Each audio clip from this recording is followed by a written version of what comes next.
Na aula de hoje vamos falar sobre o Brasil no século XXI. Na última aula falamos sobre os acontecimentos do mundo nesse século que estamos vivendo. E no Brasil? Como estamos vivendo a chegada desse novo século? Já tratamos do assunto numa aula anterior da transição do período da ditadura militar no Brasil, que foi de 1964 até 1985, e o período democrático.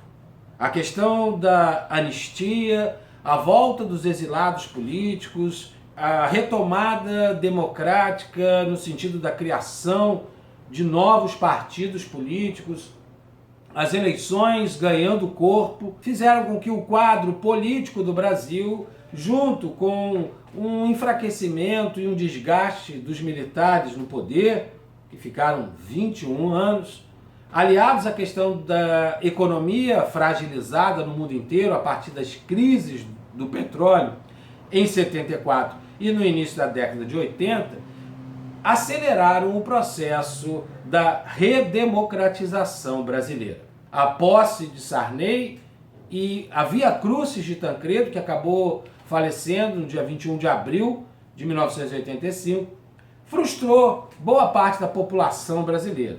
O que esperar de um político que mudou de lado aos 49 do segundo tempo? Mas o governo de Sarney também inaugurava a ideia de uma nova república. A questão de um civil estar à frente da presidência já trazia algum alento, coisas positivas poderiam estar acontecendo. Alguns avanços aconteceram, como a eleição de uma Assembleia Nacional Constituinte em 1986, que gerou a Constituição Cidadã em 1988. Várias pautas, incluindo as questões das minorias, direitos e igualdade para as mulheres, a questão do debate da inserção social de diversas classes sociais no Brasil, a questão indígena, a questão do negro, a questão da equiparação de gênero, saúde, educação, enfim, várias pautas entraram na Constituinte de 1988, que gerou um país com expectativa de se inserir no quadro da modernidade que o século XXI já avizinhava. Outra questão que foi bastante intensa foi a criação do Plano Cruzado, em 1986, e criou uma expectativa, uma euforia nos consumidores brasileiros, e eu vivi esse momento, lembro disso, aonde os preços foram todos congelados, isso pós-Carnaval de 1986, o que deu a expectativa em todos nós de que a inflação poderia ser domada.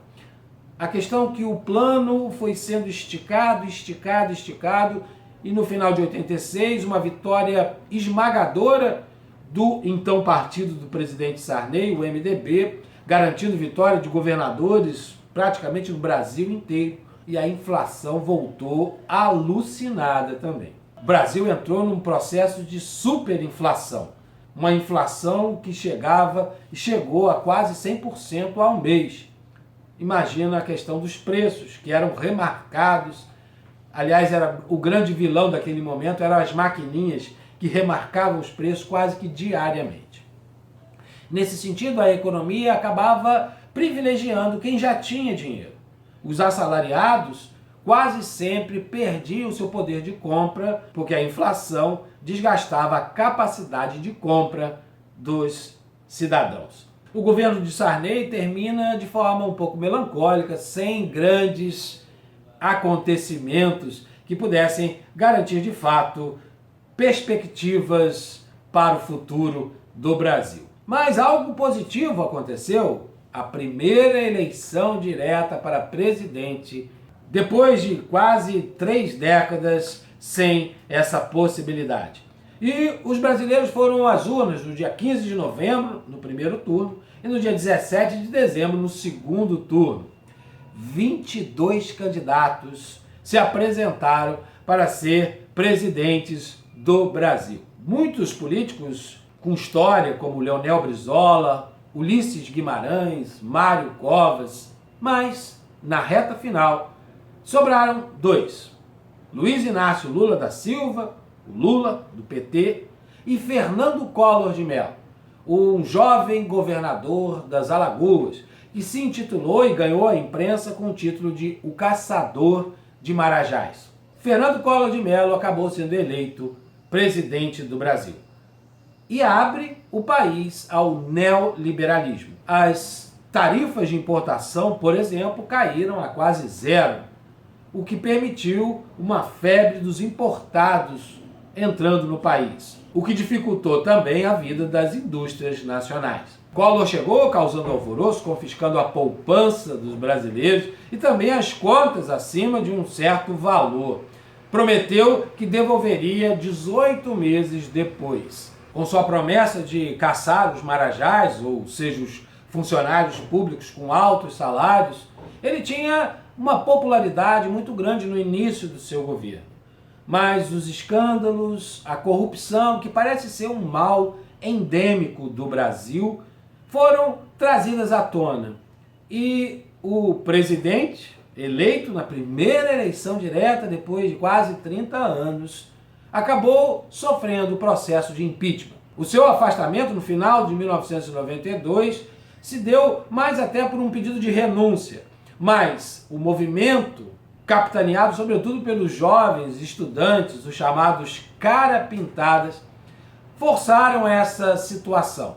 O impeachment já estava praticamente sendo votado quando chega a carta de renúncia do Collor. Com a saída do Collor, assumiu seu vice, Itamar Franco. Político mineiro, conservador, tentou aliar as diversas tendências daquele momento e escalou como ministro da Fazenda o senador Fernando Henrique Cardoso. O grande crédito que Fernando Henrique Cardoso vai ter foi ser um dos criadores do Plano Real. 1994, essa efetiva criação dessa moeda que a princípio batia com dólar. O real valia a beça quando ele foi criado lá em 1994. A popularidade do plano e efetivamente a economia funcionando fez com que Fernando Henrique fosse eleito logo de cara, no primeiro turno, deixando o segundo colocado, o Lula, numa distância grande. No governo de Fernando Henrique, continuou o processo do neoliberalismo, encarnado sobretudo na ideia das privatizações. Várias empresas antes estatais se tornaram empresas privadas, como a Vale do Rio Doce, a Uzi Minas, a Companhia Siderúrgica de Volta Redonda, empresas que eram do Estado brasileiro, mas que foram privatizadas para o capital estrangeiro e nacional. A questão dos ajustes fiscais, das reformas, da Previdência, do regimento dos servidores públicos, foram tentativas que Fernando Henrique teve de ajustar o Estado brasileiro à modernidade. Esse era o seu discurso. Mas muitas pautas ficaram no meio do caminho, mesmo com a sua reeleição até 2002. O governo de Fernando Henrique acabou enfrentando diversas crises econômicas, crises mundiais, no qual o Brasil se mostrou mais uma vez despreparado para competir pelo mercado internacional e sofrer menos impactos internamente.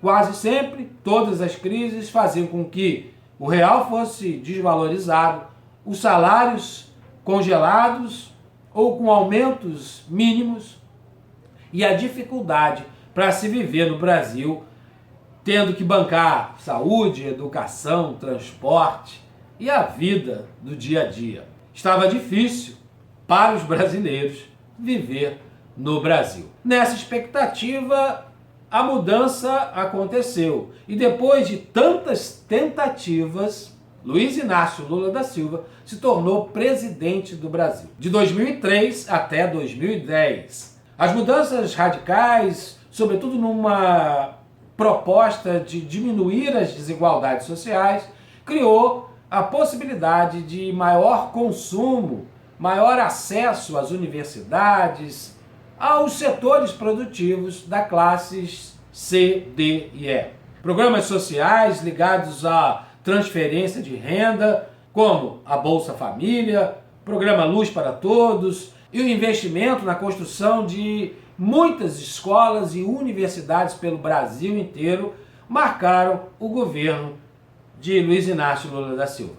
A sensação e a perspectiva de que a desigualdade social estava diminuindo no Brasil. Muito embora os banqueiros continuavam tendo seus lucros exorbitantes. O crescimento das exportações, o investimento em infraestrutura davam a ideia do Brasil grande, o Brasil admirado no mundo inteiro, sem dívida externa. Parecia e prenunciava um auge, o auge e que finalmente o país do futuro cumpria essa profecia. O futuro parecia que tinha chegado. Mas nem tudo eram flores.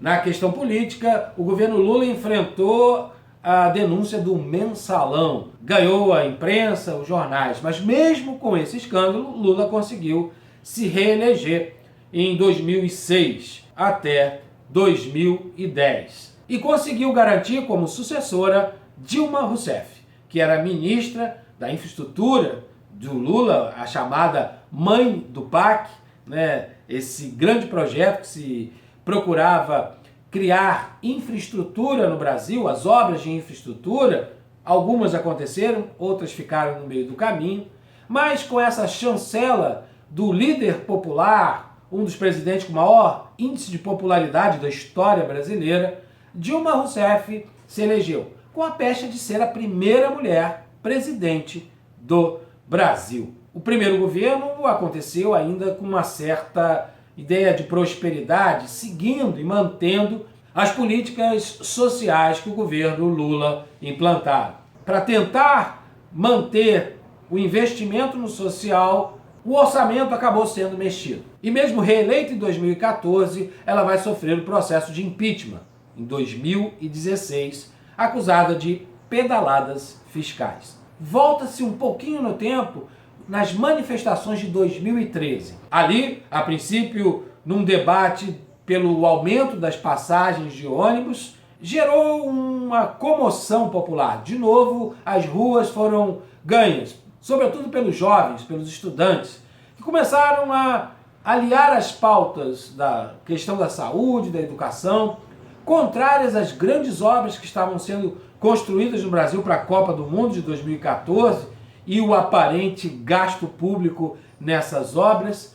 Esse movimento foi crescendo. Com o impeachment da presidente Dilma, assumiu o seu vice, Michel Temer, que já foi saudado logo de cara com o Fora Temer, mas que procurou conduzir uma reforma ou uma adequação para esse novo momento de um ajuste fiscal. A questão do teto de gastos foi aprovado no governo breve de Michel Temer. As eleições se avizinharam e um candidato vindo de um baixo clero, vindo do fundo do Congresso, depois de 30 anos como deputado, um pouco obscuro, Jair Bolsonaro, se elege presidente do Brasil e traz consigo ideias e valores conservadores de extrema direita, aonde as conquistas sociais, a questão dos direitos humanos e todos os debates trazidos à tona ao longo desses últimos 20 anos parecem ter perdido força. O que importa agora é o nacionalismo, o patriotismo e o Brasil forte. O Brasil vai seguindo aí essa história no século XXI e torcendo para que nós brasileiros possamos ser mais protagonistas dessa história e não ficarmos tão reféns das vontades, das ambições e dos delírios, muitas vezes enormes, dos políticos do nosso país. Bem, novos fatos, novos acontecimentos, com certeza virão. E a história não para nunca de acontecer. Grande abraço e até uma próxima oportunidade. Valeu! Tchau!